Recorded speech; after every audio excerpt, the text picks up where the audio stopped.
এই বর্তমান সংকটে যারা আমাদেরকে নেতৃত্ব দিয়ে বাংলাদেশের মুক্তির সংগ্রামকে সেই ৭১ সাল থেকে শুরু করে শহীদরা যে পথ আমাদেরকে দেখিয়েছিলেন, ৪৭-এ যে শহীদরা আমাদেরকে পথ দেখিয়েছিলেন, ২৪-এ শহীদরা আমাদেরকে যে পথ দেখিয়েছিলেন, সে পথেই নেতৃবৃন্দ আমাদেরকে নিয়ে যাচ্ছেন। আপনারা জানেন গত ১২ ফেব্রুয়ারি যে নির্বাচন হয়েছিল, আল্লামা মামুনুল হককে তারা ভয় পায় বলেই পার্লামেন্টে ঢুকতে দেয় না। আল্লামা মামুনুল হক পার্লামেন্ট থেকে রাজপথে আরো শক্তিশালী হবে ইনশাআল্লাহ। আমরা এক আল্লাহ ছাড়া কাউকে ভয় পাই না।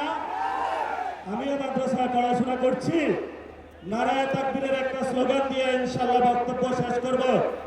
বাংলাদেশে আমরা যতদিন জীবিত থাকবে, বাংলাদেশে যতদিন থাকবে, নারায়ে তাকবীরের স্লোগান চলবে ইনশাআল্লাহ।